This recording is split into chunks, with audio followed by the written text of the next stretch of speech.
One God, one name. That's it.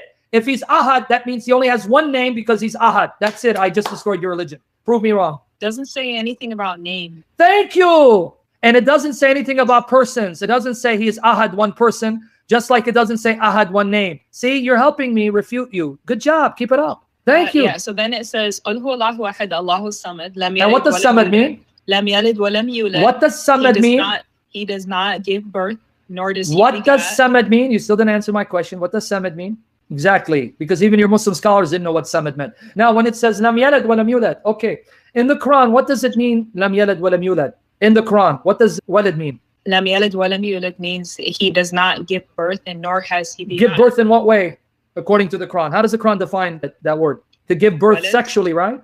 Correct. And so, can you name one Christian who believes that to Jesus sexually? Sexually? Yeah, because the word yalad wa lam yulad, let me explain. Lam yalad wa lam yulad, that word walad in the Quran, always when it's used in the Quran, always it means offspring through sexual intercourse. Always when the word walad is used. Always in the Quran. So no Christian believes that Jesus is God's walad through sex, that God had sex and he gave birth to Jesus. So that doesn't say anything about my deen. So you're misapplying it. So now I want to ask.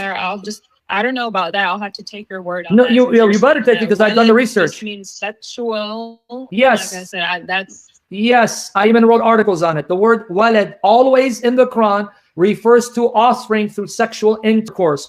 Your parents, children. It always means children born through sexual union. Okay, now I want to ask you a question, and we're going to end it because I got to do another live stream somewhere else.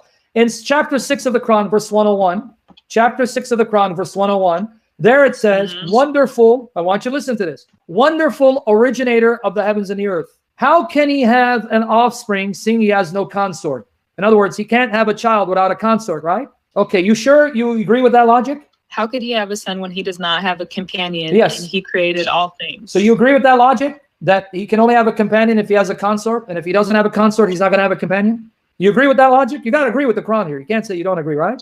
Yeah, of course, because there are things that God can't do. Okay. Like God can't die. Excellent. Okay, we'll get to that part. We'll talk about whether he can or not. You're assuming too much. You just proved that your God is an ignoramus. Do you know why? Just prove God is an ignoramus? Enlighten me. Okay, because Mary said the same thing to the Spirit. If you go back to Surah Al-Maryam, chapter 19, she said the same thing. How can I have a son seeing I've known no man? And your God said that's easy. So wait, it's easy for Mary to have a son without a consort, but your God, it's too difficult for him to have a son unless he has a consort. So Mary is bigger and better than your God. No, definitely not. So then why could Mary have a son without a consort, but your God can't have a son unless he has a consort? Why? He can't have a son, period. No, that's not true. Nowhere to say he can't have a son, period. Because in chapter 43 of the Quran, verses 3 and 4, it says that this Quran, chapter 43, verses 3 and 4, it says this Quran is in the mother of the book, Kitab, that's with us. Can you read that for me? Chapter 43, verses 3 and 4? Quran 43. Verses 3 and 4. Watch here. Read for me. It says, indeed, we have made it an Arabic Quran that you might understand. And indeed, it is in the mother of the book with us, exalted and full of wisdom. Okay, pay attention to verse 4. This Quran is in the mother of the book, Kitab, that is with us. So that means the Quran has a mother, the mother of the book. That's with Allah. Now, listen to me carefully because I want you to now refute the logic. The Quran you said is the word of Allah.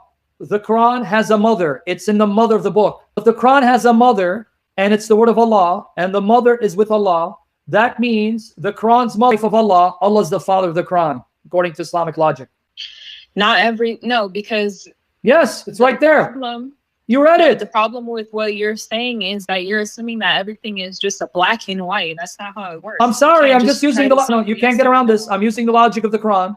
If the Quran is in the mother of the book, Kitab, mother of the book, and the mother is with Allah, that means the mother belongs to Allah. And the Quran is the word of Allah, that means Allah is the daddy.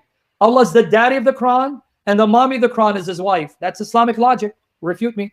I can refute you because it doesn't mean mother of the book doesn't mean literally there is a mother. No, I'm sorry. I'm going to take it literally because Allah can't have a son unless he has a consort.